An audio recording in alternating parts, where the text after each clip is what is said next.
Hi, I'm Phil Coutu. This is our first show. We're live in the studio with Chip's Roofing. Hi, how are you doing? Known as Chip. And we've got Mike online from Pro Roof Solutions. Hello, nice to see and talk to everybody. So our goal of this show is just to help people through their hails claims. I specialize in commercial large loss claims as a public adjuster and as a roofing expert and a roofer. Mike also does some commercial claims and does residential roofing, and Chip's Roofing does large loss commercial claims as well and residential roofing. And we're here today just to take any questions that come in. Our live call-in number is 303-477-5600. That's 303-477-5600. Our first topic we're going to start with today is there's been some interesting things that have been happening in Colorado. And the first topic we're going to talk about is Colorado notice standard for residential and commercial property damage. And what we're talking about is there's been some interesting opinions in the courts about reporting your claim late. And that can be problematic. One of the things is now they're saying, before it used to be there was what was called a prejudice rule. If there was no real prejudice, it didn't matter if you reported late. But the courts have ruled certain ways. And so our first topic to people is to, let them know how important it is when you do have that hail claim to get it called in fairly soon, because you don't want to prejudice the insurer and have your whole claim thrown out. Chip, have you had any experience with that lately? Yeah, right before the storms, we had a residential claim. The thing was whacked, and the insurance adjuster came right out and marked OH, OH, OH next to all the hits. And I'm like, what's that? He goes, old hail. And I believe it was stemming from the Judge Aguilar ruling, and they definitely know about it. So if you don't get your insurance claim filed in time, you will get an OH next to your hail hits. And what did that do to that claim? It killed it. Luckily, he paid for a shingle on a discontinued roof, and I found in the code a stipulation where it says you have to have matching materials. So, be announced to me, every state in the country who's on the building code is a matching state. Yeah, so that's an interesting thing. We're going to have some attorneys on the show in the near future, and we're going to discuss the matching states, and a lot of the states that say they aren't matching, and some of it's based on that code that Chip's referencing. So you're able to win the claim on the matching, but if there wasn't a matching issue, would that claim have been null and void? It would have, yes. The thing about it is the new hail hit before the insurance company actually came up with a determination, but the city backed us, and it flat out in the code it says compatibility of materials. If materials aren't compatible, you cannot repair that roof. And what was the big compatible issue on that? The shingles were discontinued in 2004, and they were American standards, so they were a smaller shingle. They were 12 by 36, and the new ones are metric, so they're 39 and 3/8 by 13 and 3/4. Mm-hmm. So there was just no way to repair it properly, and they still wanted to repair it. They paid for one shingle, knowing that anything else is going to force them to pay for this roof. Yeah, and so just so our the people out there and listeners know, is one of the reasons we invited Chip's Roofing, and we'll have other experts on the roof. I know Chip a little bit, not really, really well, but I do know a lot of the claims he's fought with some public adjusters that I know, and he's extremely knowledgeable. And one of the things on this show is there's a lot of people out there claiming to be experts, and then there is a handful of people, several dozen in the whole state, that really know quite a bit about the business. They're not all public adjusters. Some of them, there's a lot more roofers sometimes that are actually more knowledgeable than public adjusters, and you're sitting with a couple of guys here that have been doing it for a very, very long time. So that's one way that Chip was able to help his client get a new roof, and a lot of roofers might not have the knowledge to take that and push it with the insurance company. Is that what you would say, Chip? I would say they just would have given up after the no and moved on. Yeah. I went to the code meetings. I forced it with the city. The city agreed with me. I spent 3 extra months on this one residential claim that, it took a lot of my time. And, I spend a lot of time actually fighting these things. I guess I just hate to lose. Character flaw. I think everybody at this table has that character flaw. One of the things we'll say is that those roofs, and I've done over 20,000 residential roofs in my life as well. And one of the things I will say is I've taken on some of these claims, and we've made pennies on the dollar and actually lost money when we've engaged in some of these fights. So it's really, really hard. You'll find a lot of the gentlemen, as they get older, do less and less residential because you take it very personal when you're trying to help a consumer. Have you had any issues, Mike, with late reporting? Of course. I think we all do. I was kind of talking with Chip and listening to what he said. And, as a residential owner or a commercial owner, it is their responsibility to prove this loss. And sometimes we think that these adjusters are always working for us or for them. Not always necessarily so. Sometimes their job is to pay you and make you go away and make you happy, Chip was talking about the old and new hell. So when I get on a roof with an adjuster and I'm communicating with him, he may say, well, this is old hell. And mine is, well, prove to me that it's not new hell. So yeah, and that's a difficult thing. Being a roof inspector myself, new hail, you can tell for about 9 to 12 months, and then where the aggregate's missing, it starts to oxidize out. It's very hard to tell. Often, some insurance companies will be clear on the air, too. Not all insurance companies are bad. We run into some really credible adjusters, and often it's the adjuster out there, not always the insurance company. Sure. But we're running into more and more troubled claims. And since I'm on the side the last 10 years of handling troubled claims, I wouldn't say I have a bias because people have asked me, are you biased? I'm like, no, I could go work for the insurance company right now. It's not going to change my opinion. But what I've seen out there, and when I was working for the insurance, is that there starts to be a higher and higher percentage of more troubled claims, and it pretty much really took off in the early 2000s, especially after the Florida hurricanes.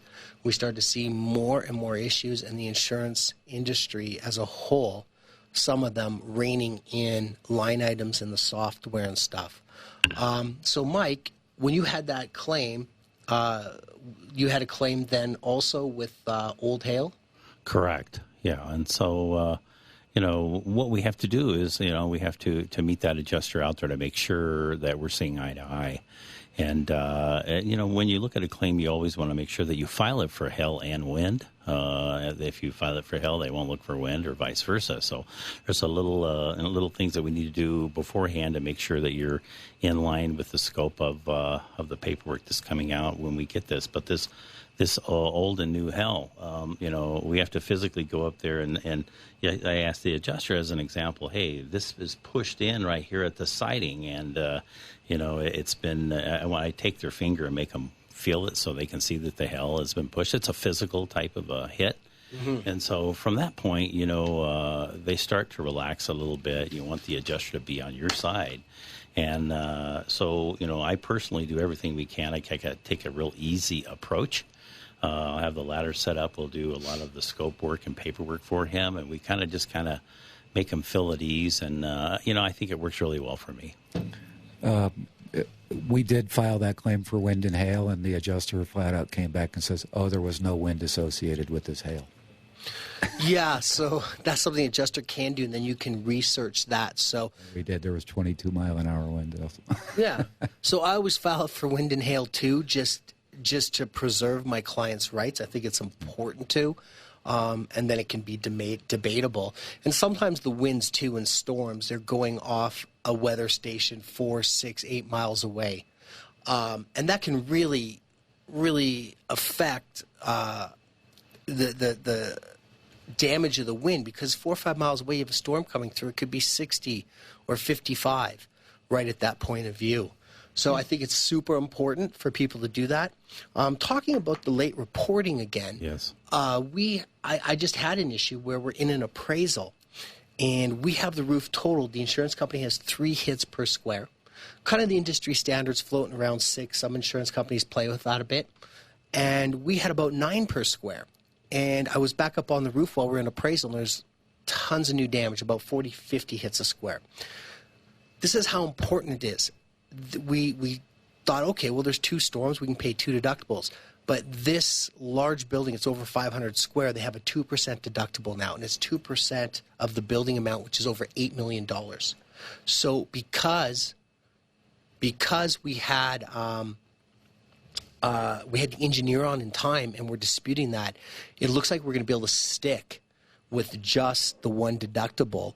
And that's all because the claim was reported quick, they got us involved quick. And so it can really make a big difference. It's going to save them $160-something thousand on their second deductible. And they got their claim covered. Yes.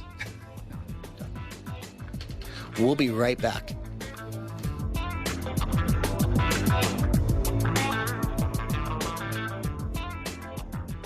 Do you have a commercial hail claim? Troubled hail claim? Underpaid claim? Missed damages? Bad faith? Possible legal action? RoofTop Restoration is a leading hail loss consumer advocate for poorly handled insurance claims.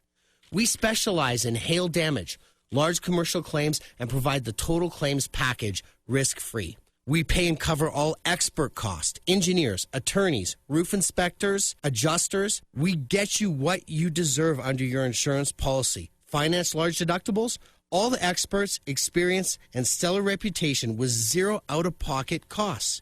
Risk-free. Call or text RoofTop Restoration at 720-296-3492. Call or text at 720-296-3492. That's 720-296-3492. And check us out at rooftoprestoration.com.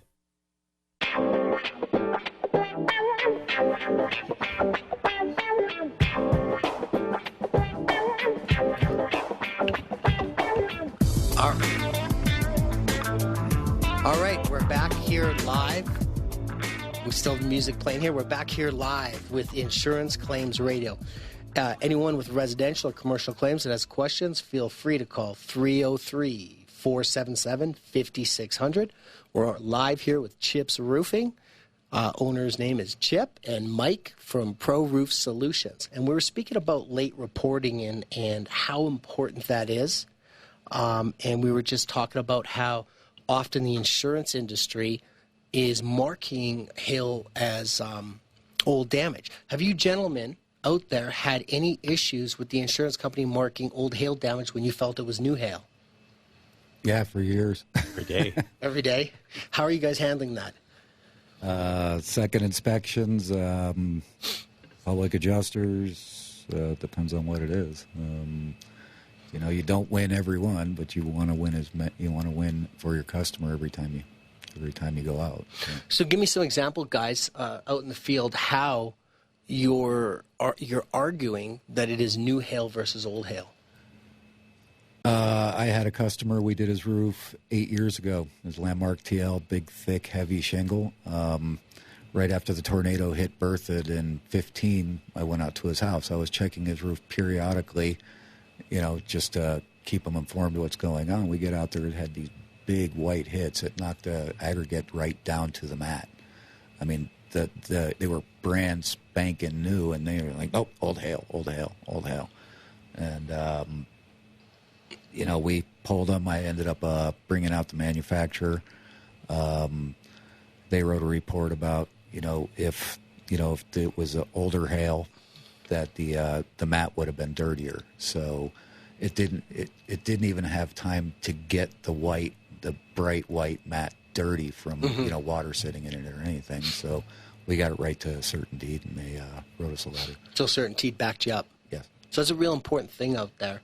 My experience too is I use the manufacturers often to get their opinions. Yeah. You got to be very, very careful because not all manufacturer reps are created equal. Right. So you want to really go to a highly experienced rep. You want to get to one of the top guys that's been in the field out there and deals with this. How about you, Mike? Yeah, I think it's a lot of little different things. Not only can it be meeting with the adjuster if they're either on a secondary inspection, it could be a public adjuster, it could be going to appraisal, and all those things. If you're not understanding it, it can be heartbreaking because you lose on the the inside of your claim. But I think one of the best things you can say about having a professional like Phil and ourselves here is that we're well seasoned. We've been around the block and we know what to look for. And so we know the codes, we know all the ins and outs on, as an example, let's say I'm trying to get a black roof bought. I'm going to bring up some water with me to be able to see those hail hits where they're nice and clear. If you didn't have that knowledge, you would not be able to make that. So, there's where you can the difference between old and new hail. Yeah. So. Yeah. It's really a big deal. I'm up against that challenge too often. I specialize in commercial now, so I'm not doing as much residential, pretty much just by referral or very troubled claims, so I'll jump in on. Not even for me? Oh. Well, you guys are different. I'll cover you guys off.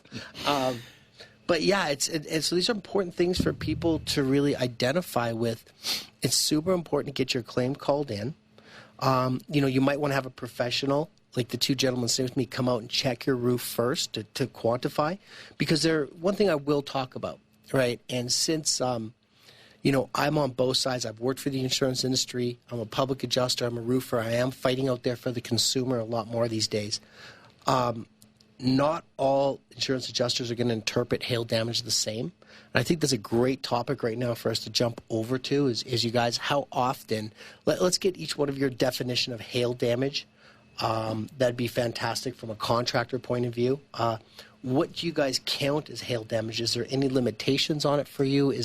What's your borderline? Because when I'm in the field, I'll look at claims and I'll tell the people, this is where I really think you're at. Because sometimes there are a lot of roofers out there that are signing up everything. And that's an important issue. You don't have gentlemen here like that. They're going to sign up every claim. We're really looking for real damage, and we're really here to help when you have legitimate hail damage. Yeah, personally, I have about a 98% approval on getting hail damage roofs bought. And so it takes a lot of, ways of communicating, not only with the adjuster, but also with their company. And there's certain companies that we know that are going to automatically decline a lot of roofs. That's just the way they are, and so, I like I said, I take a real easy approach, but I'm tough when I need to be tough. And, usually once they see that, then we're able to kind of see eye to eye and work forward, but, the hell game is a completely different game than it was 5 years ago. And, the need for expertise and public adjusters. And, Phil's, he's probably one of the top 3 people in the United States in terms of roofing, in my opinion. Well, thanks, Mike. Yeah. I'll take the free plug. Yeah. But the bottom line is that you have to have somebody on your side to be able to work this and make it go all the way. And sometimes it's easy, and sometimes we fight the battle, and most of the time win. Not always, but most.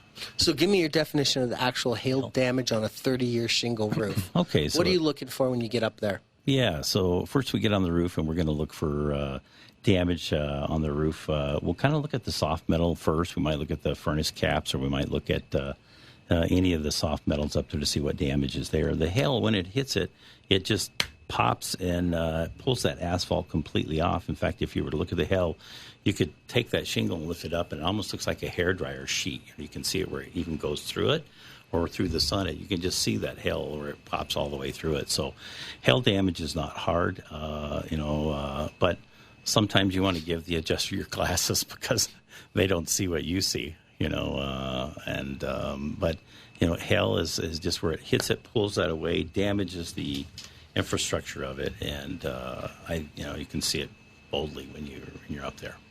Yeah. How about you, Chip? What's your physical definition of hail damage when you're on, say, a residential or commercial 30-year fiberglass or asphalt shingle? Well, I sort of look at the damage on the mailbox when I first walk up. If the cars are damaged, I think, I'm pretty sure the roofs are damaged. I get up there, the way I look at it is little round balls make little round marks. And, if a marble got hit your roof at 80,000 miles an hour, it's going to leave a little black mark. Where I feel where we have problems is the smaller hail.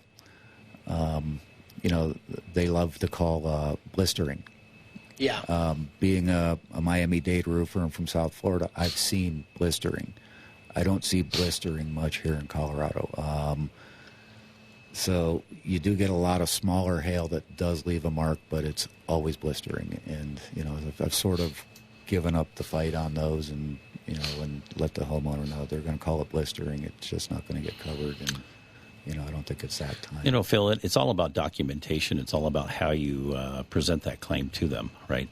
It may be pictures. It could be videos. It could be, I always tell my customers, hey, let me go on the roof and let me take some pictures or videos and let your eyes see what my eyes have seen. And sometimes if they'll come on the roof, I like to bring them up there so you can physically show them the damage on whether it's metal or that's actually a good point. I've had many situations on many residential claims where the adjuster or the insurance company is throwing me under the bus saying, oh, we're not being honest. And one of the things that I'll do is I'll go up there, and it's very easy with today's technology. I'll take pictures, or I'll even bring in my whole laptop, and I'll walk people through the damage, and I'll explain to him. And then I want to jump back to the heat blisters because there's one interesting thing where I've won some claims on heat blisters, and this will help educate a bunch of the people out there, is we had a claim not too long ago, northern Denver, and all the experts, I won't name them on air, on the insurance side, constantly were saying it's heat blisters, and they were saying it's a manufactured defect from heat blisters. So therefore, we're saying the sun doesn't have really, and the weather isn't having a lot to do with it. And I was able, because this roof had so many second and one stories and multi-planes, and it was a huge complex, I was able to get under some overhangs, and I could actually show where the heat blisters stopped and started when you went under the overhang, and some of them were facing the south. And I was able to get a meteorologist hired and get the direction of the latest storm and prove that, hey, look this is all aligning. So even though it looks like heat blisters and it appears like heat blisters, those small little spaces, like the size of a pencil eraser head, a little bit smaller, a little bit bigger, aren't always heat blisters. Or on top of it, maybe they were heat blisters, and then they got hit by the hail and popped. So there's really interesting arguments, you guys, that you can actually make to win those roofs. Because the one thing about an insurance policy, unless there's some ambiguous language, is it clearly discusses direct physical damage. And one of the huge arguments out there is, oh, well, there's just little chips and nicks. But in my opinion, and being an insurance adjuster and now a public adjuster, is that, well, was it caused from that storm? If it's damaged, then you owe it, even if it's not small. So, and I'm talking right now about shingles, and this can apply to many roofing products, but is that damage? And do you guys have opinions on that? It is damage, yeah. And, the reason we're out there is because they're having problems with the roof. And most problems with roof are caused by damage. So, yeah, I mean, that's usually we'll tell them. I bring them up on the roof. I'll show them also, make them look out the front window or whatever. That's the thing. Before I ever have them call the insurance company, I want them to know I'm not lying to them. Mm-hmm. I want, so we bring them up on the roof also if we can, and, show them the damage at least to the bottom of the ladder. I want them to, have their own frame of mind before they get into this. See, and one thing that I've always taught, I also in insurance claims school, and I've taught some seminars on advanced appraisal. And one thing I taught to the people in there is, you guys, the insurance company's saying that, oh, this isn't really quantifiable, it's very light damage. And so I'm of the opinion, you had a contract with the insurance company. So you have an insurance policy, you paid them to make you whole. So even if the damage is really light and it's all over your roof, are you owed that? And I say you have to make sure you change your mind from common sense to like, hey, I'm under contract and I paid for this. And that's my determination. So I tell guys, like, listen, if I didn't have insurance on my house and I got this real light hail damage, honestly, am I going to change my shingles?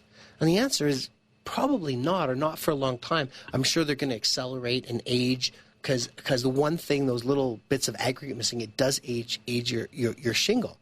And one of the other important facts is that, you go to sell your house. Now it's been 3-4 years, and that damage has manifested itself, like freeze-thaw cycles have hit it. So the water in Colorado, we have a lot of freeze-thaw days here. You get up into Canada and that, where I'm from, I mean, when it gets cold, we're total winter. It's frozen for 5-6 months. Here in Colorado, you got a lot of freeze-thaw, and that water goes to work, that frost goes to work on these roofs. So you go to sell your roof 4 years later, and they're saying, oh, there's hail damage. And it can be quite a bit worse after 3-4 seasons. And now you're paying out of pocket or discounting your house. And so when it comes to the insurance contract, I've always been to the point where this insurance contract is a contract of adhesion. You've paid money for this contract, and the contract clearly says if you suffer damage.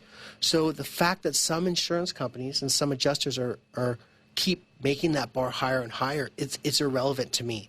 I'm there to fight for the consumer. Damage is damage. If they want to rewrite the policy and take less premiums, that's a whole different ball game. And if you're paying cash, well, that's different. You're self-insuring. So it's very different. I'll sometimes explain it to adjusters, like, if this was your house, is this not damage? You know, you can't say out there that real small hail hit my car, and, oh, the real chips of paint are really, really small, so, you know, it's not really damage. It still is damage by definition. You can go look it up on Google, and you just put in insurance Google terms. Several will come up, and damage is damage. And that's what we have these experts here to quantify. And our whole basic today is telling you it is important to call that claim in, or at bare minimum, get your professional out there. And remember, when the dealers get hit by hail, they discount those brand new cars. So it is damage, small or big.